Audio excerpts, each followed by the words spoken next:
Salut à tous, c'est Kovek. Aujourd'hui, je parle d'urgence de ce qui se passe avec l'Olympique de Marseille. L'heure est grave. Avant qu'on commence, n'hésitez pas à liker pour le référencement et pour le soutien. Mettez le petit pouce bleu, ça ferait plaisir.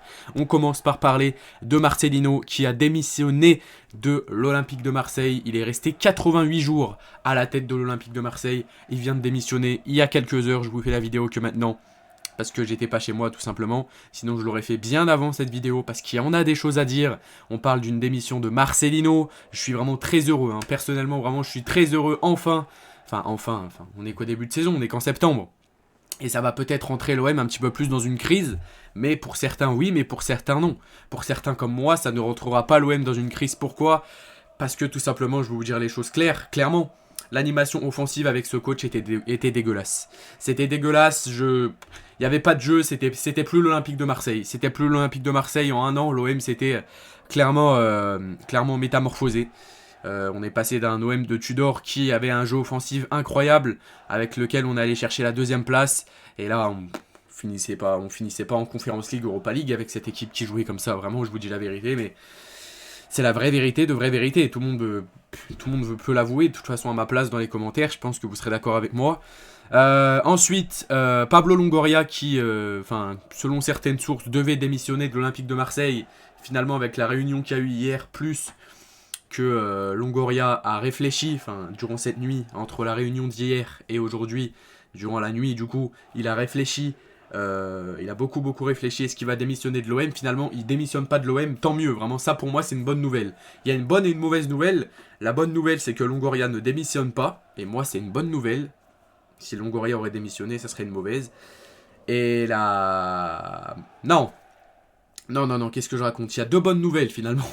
Il y a deux bonnes nouvelles. Oubliez tout. Je suis vraiment chamboulé, que je dis n'importe quoi. Il y a deux bonnes nouvelles pour moi. C'est que Longoria démissionne pas et que Marcelino part. Voilà les deux bonnes nouvelles. Voilà, il n'y a pas de mauvaises nouvelles en fait. Il n'y a pas de mauvaises nouvelles, c'est que des bonnes nouvelles qu'on vient d'apprendre. Maintenant, voilà.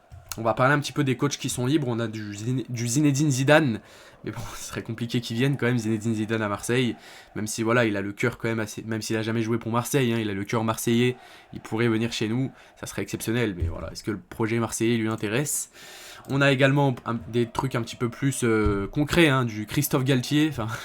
Moi, j'en veux pas de Christophe Galtier, mais c'est quelque chose qui pourrait arriver un petit peu plus que Zidane, je pense.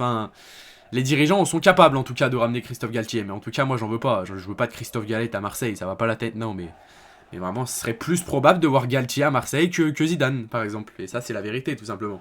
Zidane, c'est possible, rien n'est impossible, mais je pense qu'on peut rêver, quand même. On peut rêver, il faut rêver. Antonio Conte, Luis Fernandez, Hansi Flick, Joachim Löw, l'ancien sélectionneur de l'Allemagne, Julian Nagelsmann, on a du Graham Potter, du Tite. Enfin voilà, n'hésitez pas à me dire qui vous voulez voir à la tête de l'OM. En tout cas, pour OM Ajax, ça sera du coup Jean-Pierre Papin, hein, qui sera sur le banc de Marseille et qui assurera donc en intérimaire du poste d'entraîneur de l'Olympique de Marseille. Et voilà, l'OM est en crise, hein, l'OM rentre vraiment dans une période de crise avec quand même ses 6 premiers matchs et combien de 3 victoires et 2 matchs nuls si je me trompe pas. 5 matchs. 5 matchs, 2 victoires seulement et 3 matchs nuls. Voilà, c'est ça la vraie stat. C'est 3 matchs nuls en 5 matchs. On est invincible évidemment, mais c'est pas pardonnable. C'est pas pardonnable dans le sens où quand tu passes d'une animation aussi offensive avec Igor Tudor, je pense qu'on regrette un petit peu Igor Tudor. Et je pense, évidemment, je fais partie de lui qui regrette Igor Tudor. Hein. Voilà, on n'a pas trouvé d'entraîneur qui est à la hauteur du Croate, tout simplement. Et moi, ça m'attriste. J'espère qu'on va trouver un vrai coach.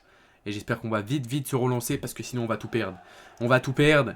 Faut vite trouver un vrai coach. Il faut arrêter les conneries. C'était Kovek. Merci à tous ceux qui ont été là pour cette vidéo. Je crois que j'ai rien oublié de dire, vraiment, voilà, hein, je vous ai dit tout ce que je sais a priori. Longoria ne démissionne pas. Marcelino quitte l'OM, tant mieux, bonne nouvelle pour moi. Et voilà, merci à tous ceux qui ont été là.